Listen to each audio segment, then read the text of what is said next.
Hi, this is video I20, and this is a big one. We're going to introduce something very important for the rest of calculus here, and we're going to do it through a problem. Okay, let's find the limiting value of lower sum approximations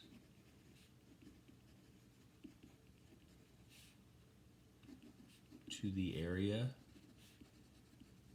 below y equals 1 minus x squared above the x-axis on the interval from x equals 0 to 1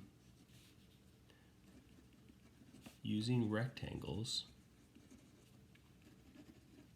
whose, I don't know what I was spelling there, whose widths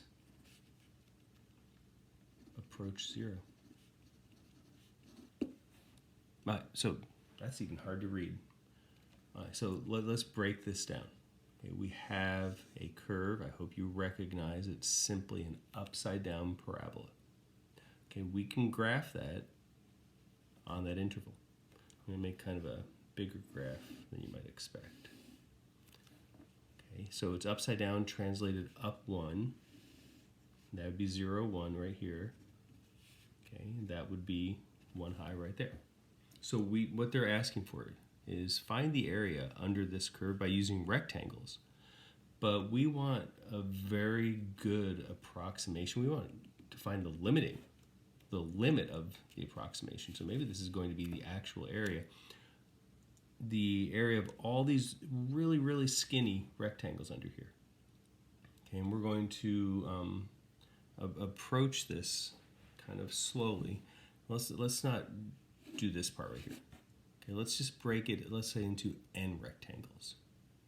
Okay, and so I'm going to break it into a random number of rectangles, and let's say that we're going to make them all of equal width.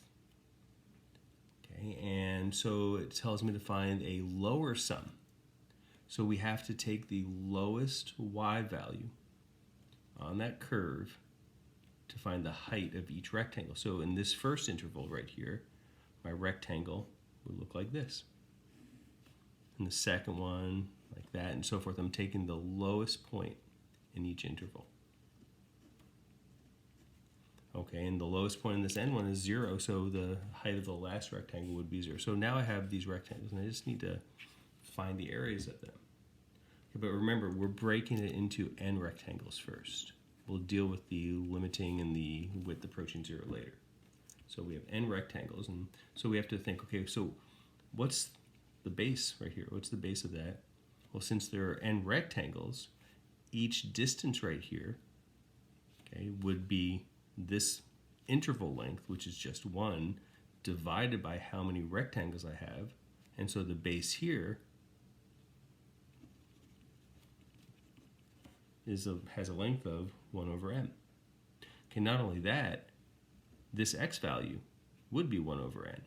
This x value, 2 over n, and so forth, 3 over n, because I'm just adding 1 over n. All the way to the end, this x value right here would be n over n, which is 1. Okay, and so now I want to find the area of each rectangle. And what I know, and I'm going to add them up, so the area is approximately, okay, the height and base of each of these rectangles. The height of the first one, I'm going to write this height times base here. The height of the first one is the y value, and I'll worry about the function later. Okay, the y value I'd get when my x is 1 over n times the base, which is 1 over n.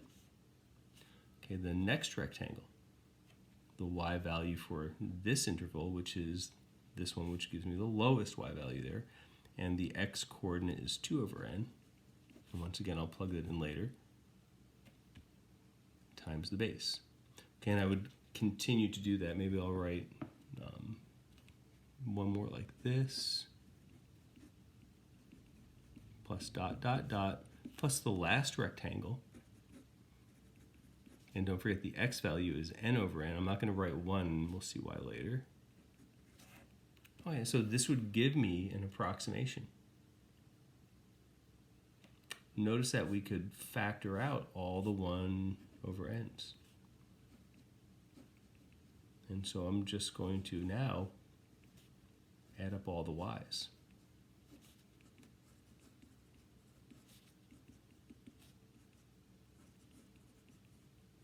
And later multiply by the 1 over n. And to add up all the y's, well, that seems like something we could do most easily using summation notation. So I want the sum from k equals 1 to n of, and then I have to look for the explicit formula. It looks to me like each term has an x value of 1 over n, then 2 over n, and so that looks like what we're doing. That's a k right there. Okay, and don't trust your sigma ever. Just plug this back in. So for the first term when k equals 1, do we get 1 over n? And then go up to the next integer. For the next one, do you get 2 over n, and so forth? And very simple formula. This is one of the more important things I've taught you. Okay, this is what we call a Riemann sum. Okay, you'll at times be asked to simply write a Riemann sum for a problem like this. And you could stop there if they didn't give you the formula. Okay, but we actually can replace this now. Okay, and actually I did something a little bit bad. These should be approximately, because these are just n rectangles. It's not the exact area. And so the area is approximately the sum, and bear with me as I get more breaking let out, from k equals 1 to n. So these are y values, and there's my formula for all the y values. And the x value will be k over n each time. Okay, and so this would be a Riemann sum for this particular curve. This one is just a generic one. Okay, but not as generic as you might think, because we'll see that this might change depending on the length of that interval. Okay, and so we could now use the properties that we've learned about sigma to evaluate this. Okay, and so one thing I know is that n is a constant. It's just how many rectangles that I'm breaking this into. So I can pull the n out in front as a constant. And then I have terms in here. So I have k equals 1 to n. My first term is a constant, just 1. Okay, my second is k squared over n squared. Don't forget, the n is simply a constant. So inside of this, we can pull this out in front of this sigma, and I'll have a constant and a quadratic. Maybe I'll do this on the next page. And so the area is approximately 1 over n. And then I have a constant sum. Okay, so I should show you what I'm pointing at. I have this constant sum. I have n of these ones, and so this first one is just n. On the second one, I have a constant that I'll pull out in front, and the hard to memorize quadratic. And so I would get minus the 1 over n squared times. Now, remember the quadratic one. It's n times n plus 1 times 2n plus 1 all over 6. So it's this 1 over n squared times the quadratic sum. Now, this might be a good point at which we would distribute the 1 over n. Now I'm going to skip a bunch of the algebra here. You can work it out on your own if you'd like to. Okay, but what this would simplify to would be 1 minus 2n cubed plus 3n squared plus n over 6n cubed. Okay, terrible looking formula. Okay, so let's think about what we've just discovered. If I break up the area under this curve with that formula into n rectangles, its area could be expressed like this. But that's not what we were told to do.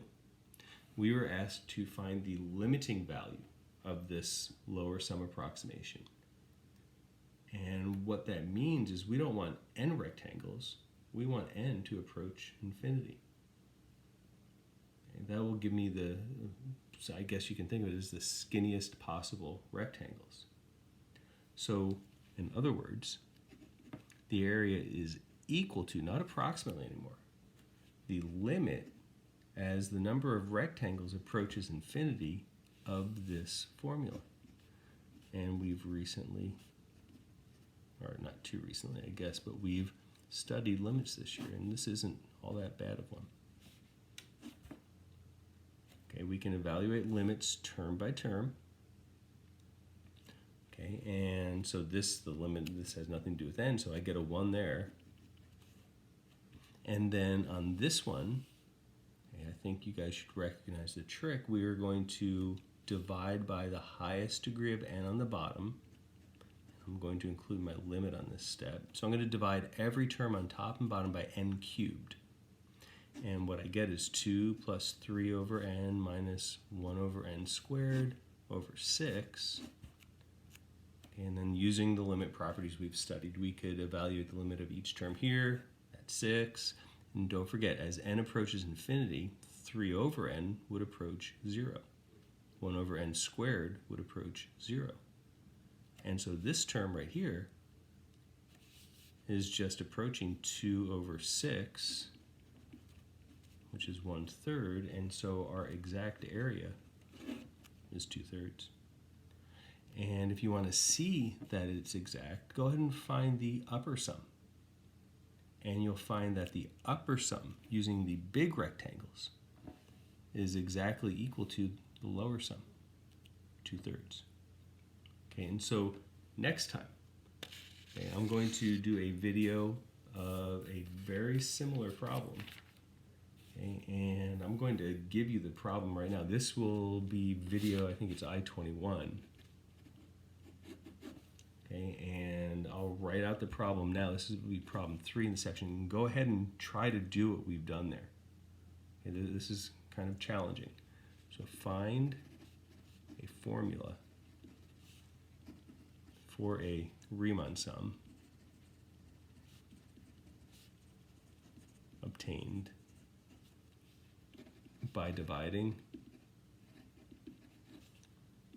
the interval. Now I'm not making it as easy, from x equals 0 to 3 into n equal subintervals.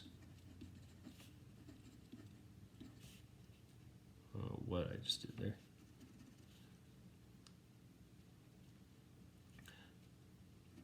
And using the right hand endpoint,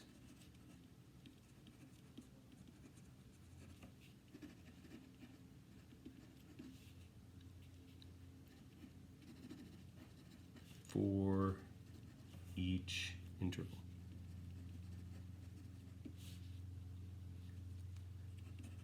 Then take the limit of this sum as n approaches infinity. And I hope I have written this in a clear enough way. The equation I want you to use is f of x equals x minus 1 squared plus 1. Good luck with this one, guys.